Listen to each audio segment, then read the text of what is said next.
I'm Bryan and I will be presenting my costume designs for the play Cage Birds by David Campton. And I proudly represent Troop 5744. Cage Birds is the story of 6 women who live in a cage, and when a new woman joins them, she tries to get them to escape and stir action in them. But she finds that they've gone completely insane and are almost content with their life in their cage. And they have these weird hyperfixations on certain parts of their personality that take over their whole identity.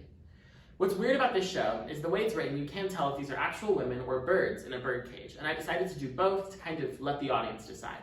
I also placed it in the 50s because of the themes of putting women in cages and female oppression. My first costume design is for the character named the Gossip.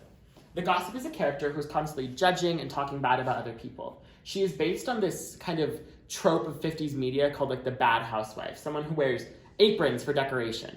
And she's also based on parrots, well, because parrots can talk. So I wanted her to be bold and colorful and a little bit tacky with mismatching patterns and look a little classless.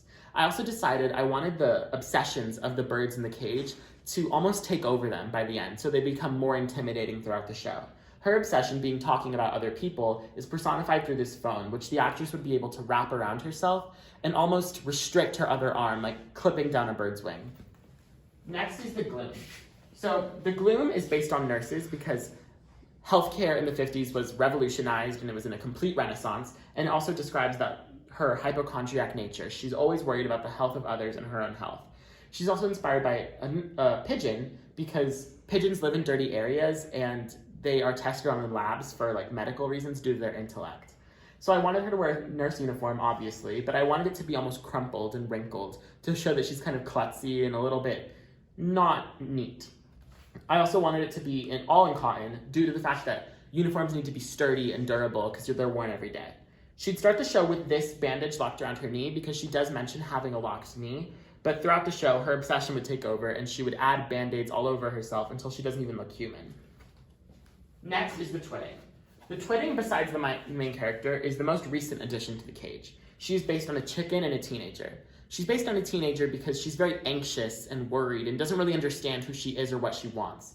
And I believe that the teenagers of the 50s didn't understand who they were because they became the adults of the 60s. She's also based on a chicken because chicks are raised by mama hens, who are these overbearing, like, crazy mothers that take way too much care of their children. So I wanted that to kind of be evident throughout the costume. I also think that chickens are constantly clucking and moving around like their yard and their pen, and so I wanted to kind of mirror her like fidgeting and her anxiousness. I wanted her to look really innocent and naive, and so she's a lot of soft laces and tools and chickens kissing on her skirt, and she also has these flowers embroidered around her chest, and that is a nasturtium and a marigold, which are actually flowers that chickens can eat, and it's really healthy for their fiber. Next is the Gazer. The Gazer's character is constantly worrying about her looks and her beauty and putting more on, looking more extravagant, like a bird prunes its feathers. And I wanted her to be inspired by movie stars of the 50s and a little bit of the 40s to kind of make her seem like a fading beauty or a fading movie star. She's inspired by Norma Desmond and Marilyn Monroe, and of course, a character that cares so much about her looks has to be inspired by a peacock. This is seen through the peacock feathers all over her and the one coming out of her turban. And so I wanted her to look almost extravagant and too campy and wild for the other birds. And she'd start very elegant and beautiful, but throughout the show, she'd constantly apply more and more makeup until she looks almost clown-like by the end. And finally, we have the Wild One.